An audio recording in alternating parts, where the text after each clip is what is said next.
भैया प्रणाम। हम सिंगर गणेश विदर्दी आप लोगन के चहेता, आप लोगन के प्यार दुलार आशीर्वाद से एक गीत प्रस्तुत करे जात बनी। अगर अच्छा लगे तो लाइक कमेंट शेयर जरूर करी जा। अरे पानी फिर ताटे, पानी फिर ताटे, दिहल कुल दहेज पे जवानी हमर जरह ताटे, पियवा के सेज पे जवानी हमर जरह ताटे, पियवा के सेज पे जवानी हमर जरह ताटे।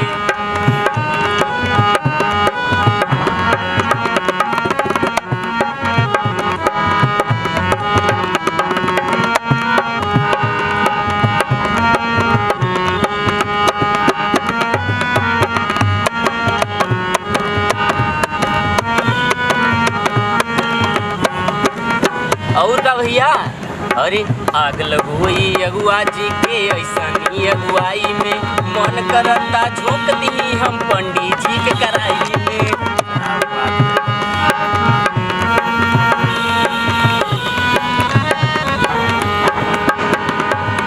आग लगोई अगुआ जी के ऐसनी अगुआई में, मन करता झोंक दी हम पंडित जी के कराई में।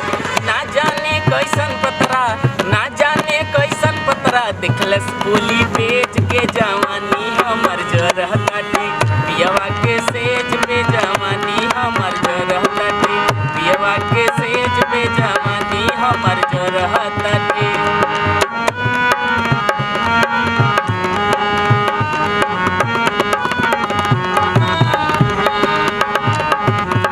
क्या बात है?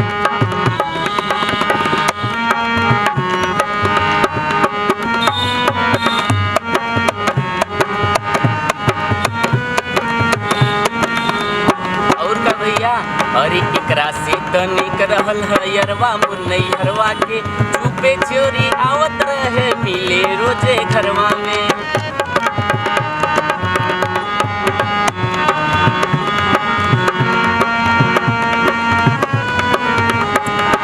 एकरा से तनिक रहल है अरवा मुन्नैहरवा के, चोरी छिपे आवत रहे रोजे मिले घरवा में। विजय बहादुर लिखे, विजय बहादुर लिखे, गावे गणेश तेज से जवानी